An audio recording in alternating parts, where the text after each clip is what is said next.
Good morning. It's the 31st of March 2013 and we are heading back to a place called V-Bar V to a petroglyph site, and I believe the Indians that live back here, the Native Americans live back here in here, were the Toosie-Goots. We are about 20 miles southeast of Sedona, about 10 miles north of Camp Verde, in an area called the Verde Valley area. Basically, we're on the northern edge of it. So we're just going to drive back here and see what we can find. Thought it'd be a little bit greener than it is, but it's not. But we'll just see what we can find, and this will be the beginning of my summer videos. We hope to make it to the, God's willing, we'll be visiting the Arapaho Indians in Wyoming and heading up and doing another video with my buddy Akima on the Hopi reservation on the way up there. And we'll just give you some idea where we're heading back in here now. This place is called V-Bar V, and I believe it's called that because there's a ranch in here called V-Bar V. V-Bar V. And we're in, of course, we're in Coconino National Forest.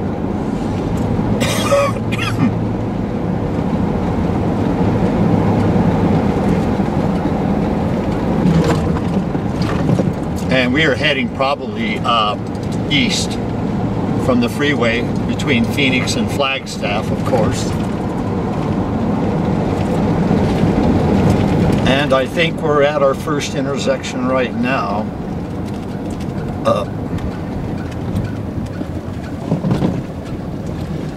V-Bar V Heritage State Park.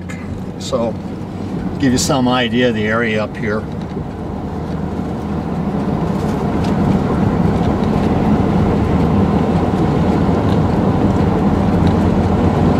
Thought it'd be a little greener by now, so apparently it's still staying a little cool up here at night. I'd say our elevation is around 3,000 feet. Just another typical beautiful Arizona day.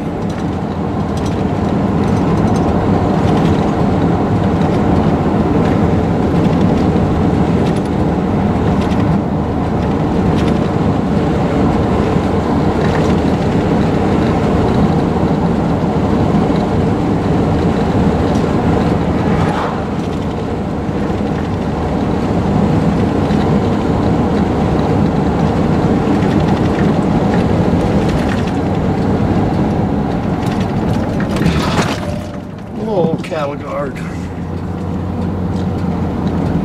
And like I always like to say, God bless and enjoy, and we'll just go see what we can find.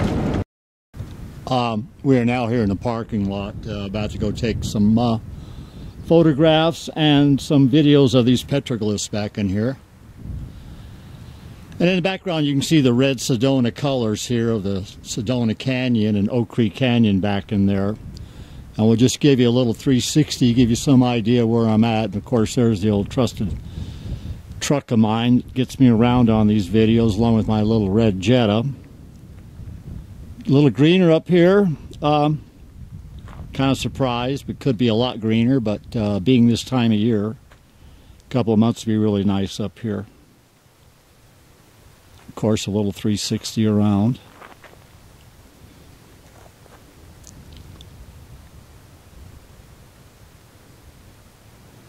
Not a lot of people up here this time of year. Of course, it's Easter Sunday. I forgot about that. So for all you Christians out there, happy Easter. To me, Easter is just the beginning of spring and summer on its way.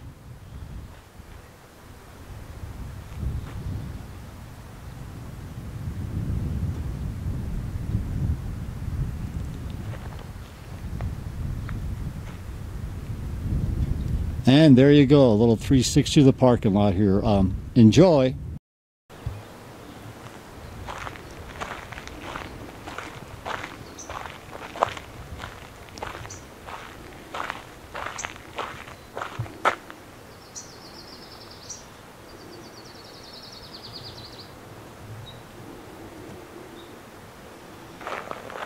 We'll show what we're walking back into here to see the petroglyphs. And if we get lucky, this gentleman that's a ranger is going to explain to us a lot about the tribe that lived back in here and made the petroglyphs. They are ancestors of the Hopis. And of course they would have to be, because all the Native Americans were started out as Hopi. And this particular group that we're going to record, they'll give us the name of, but it's the white man's name of this tribe that did this group of petroglyphs back in here. So we paid our $5. Older couple my age lived back in here, worked for the Rangers. A great way to live. And this place is open all but 2 days a year, I believe, and one of those days is Christmas, because I tried to get back in here on Christmas Day last year just to make some videos, and I wasn't successful. And you can see some of the undergrowth back in here on this trail I'm on. And these are old cottonwood trees. Pretty day up here. Thank God no chemtrails. We've been getting sprayed really bad in the valley area for about a week now. It's nice to get out and not see them.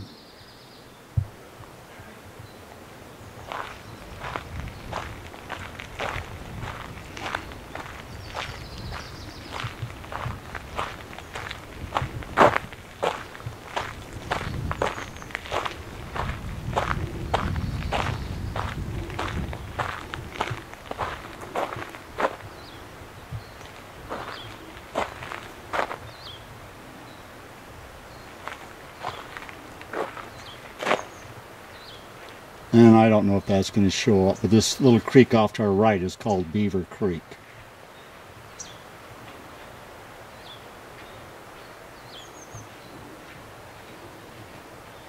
About 10 days ago, a week ago last Wednesday, it was the vernal equinox.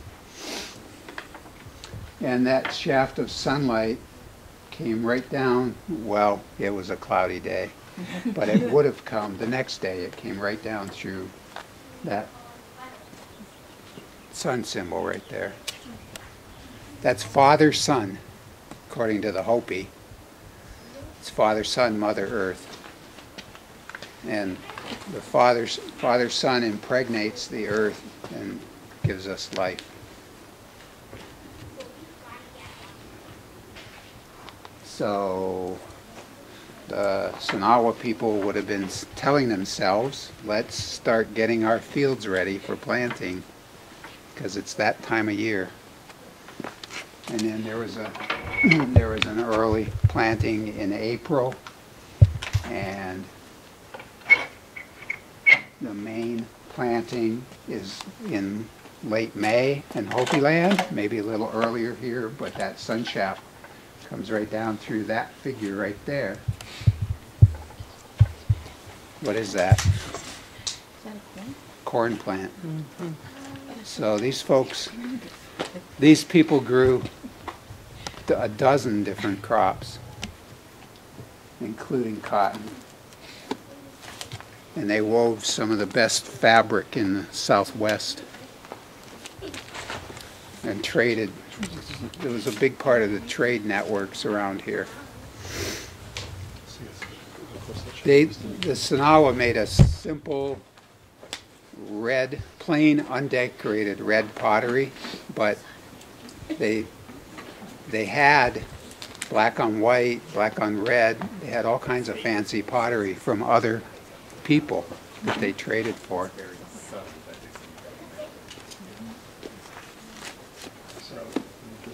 So, main planting, May, last planting around the end of June, and at the same time you can see in this little picture, you can see this one stair step thing. That sun shaft has gone from the left side of that zigzag in April all till the end of June. It goes down to the right side of that. It works its way down. And what's left in the shadow is a little zigzags ending in a spiral.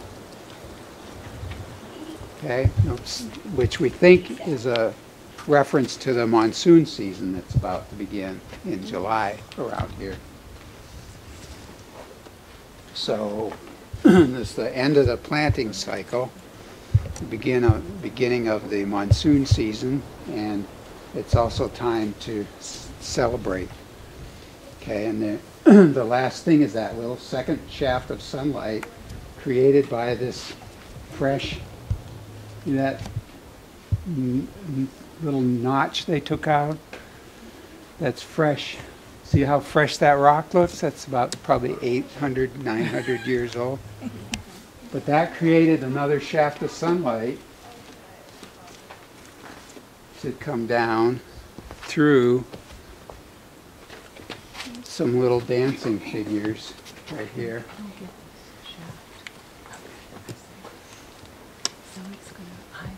And between the planting time and the harvest time, they must have had a ceremony.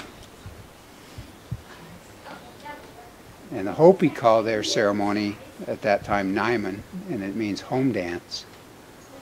So they're thanking the Kachina spirits for helping with the planting season by providing fertility and water and all those good things. And then they're sending them home to the sacred mountains. So possibly the Sinagua had a similar kind of ceremony. There's a remote possibility that the Sinagua invented that ceremony and took it to the Hopis when they moved up there.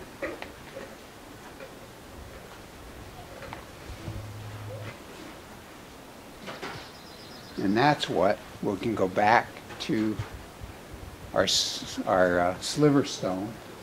You guys are getting a repeat performance here. That's all right. That way we might remember. Could we have a repeat? The other thing that scaffolding project involved was they looked at those rocks. They had mirrors on the ends of sticks so they could look behind them. What did they see? Leaves, bird dung. But they found over a dozen little stones wedged into all the crevices around those rocks. And you can see a river rock right there. See that little round, smooth basalt stone? They found a few like that. One is quartz. And quartz is magical. And again, and then that fresh cut. They also believe that the bottom edge of this upper rock was shaped a little bit, because when these shadows come all the way down in June, the right one starts to shrink back after 20 minutes. The left one stays in place for about an hour. And the reason being, the arc that they created, the shape of that rock was modified to mimic the arc that the sun makes through the sky, so that shadow would stay in place longer. And then they just cleaned up this rock, sharpened it, took all the desert varnish off, took a big cut out of the top, brought that headstone in from back in the hole, and they wedged this other little stone into the side after shaping it to fit. And if you all move down this way,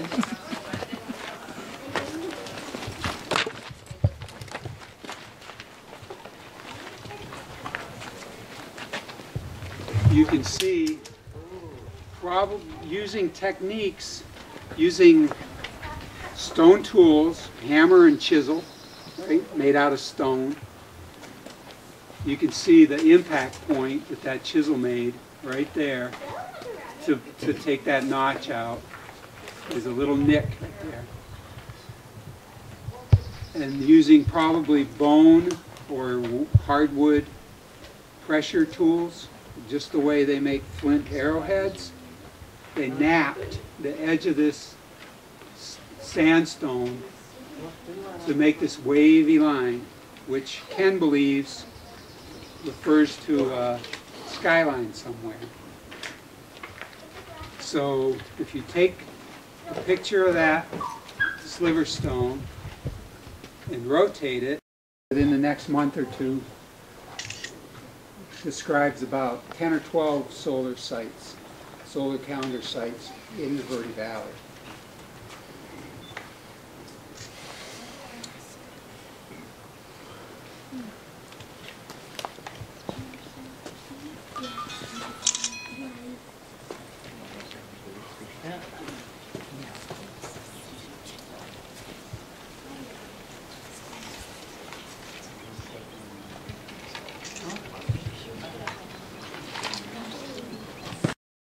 We are now at Montezuma Well, about 5 or 6 miles from where we were south.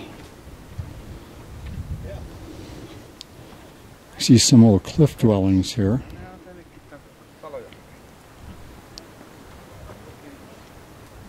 That is naturally occurring.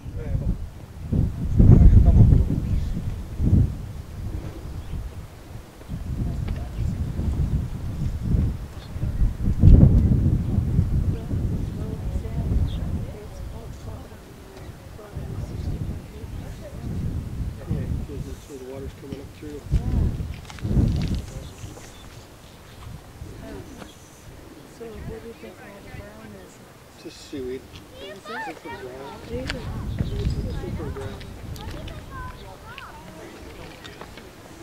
Hey, you too.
Prehistoric, yeah.